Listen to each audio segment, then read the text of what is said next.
हम प्रियंका संतोष झा अहाँ सब गोटे के प्रणाम करे छी। सब छोट के बहुत रास स्नेह और प्रेम। आइ हम स्वरचित चैतावर गीत गाबि रहल छी। उम्मीद अछि अहाँ सबके नीक लागत तऽ अपन प्रतिक्रिया जरूर देब।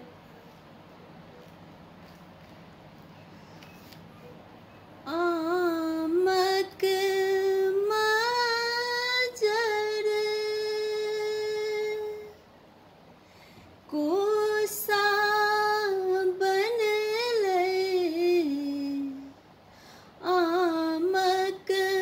माजर कोसा बनलै, महुआ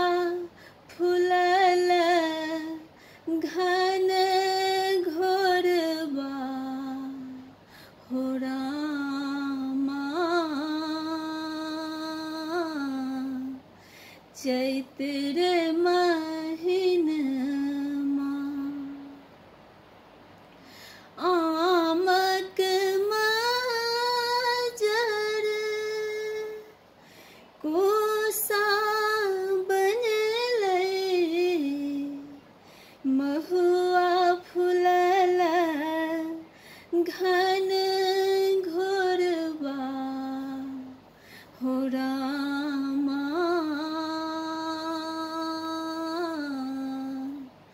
चैत्र महिनमा पूर्वा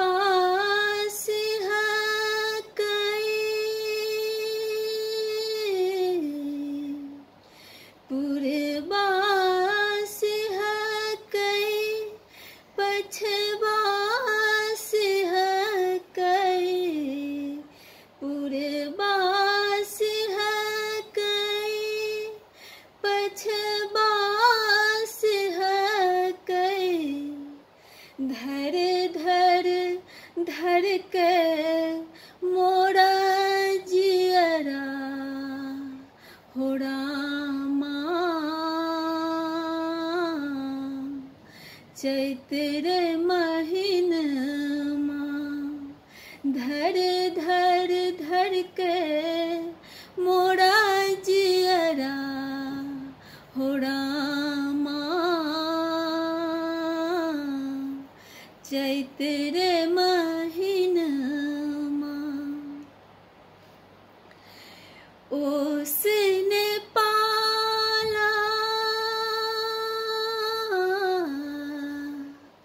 ओसने पाला ओसने ज्वाला, ओसने पाला ओसने ज्वाला, भमरा करे रस पनमा हो रामा, चैत्र महिनमा भमरा करे रस पनमा हो रामा, देखी बिरहनी मोरा मनमा भमरा करे रस पनमा हो रामा, देखी बिरहनी मोरा मनमा,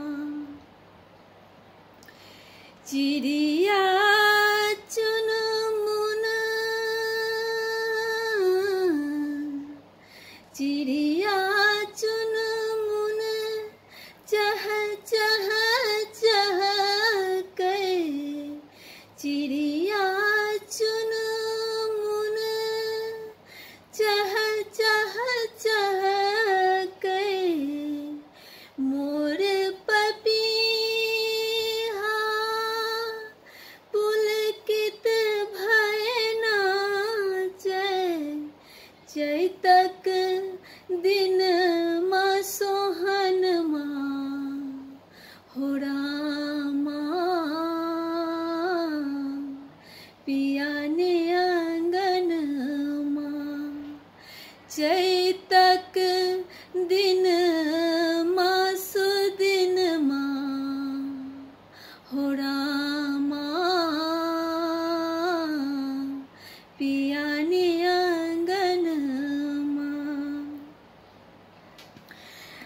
बनक कोयलिया बनक कोयलिया कुहू कुहू बाजे बनक कोयलिया कुहू कुहू बाजे धनी धरो धैर्यजबा हो रामा पिया औतांगन धनी धरो धैर्यजबा हो रामा जल्दी आओ तापहुन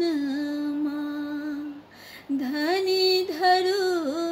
धैर्यजबा हो रामा जल्दी आओ तापहुन आमक मजर आमक मजर को साबन लै महुआ फूलल घन घोरबा हो रामा चैत्र महीनमा महुआ फूलल घन घोरबा हो रामा चैत्र महीना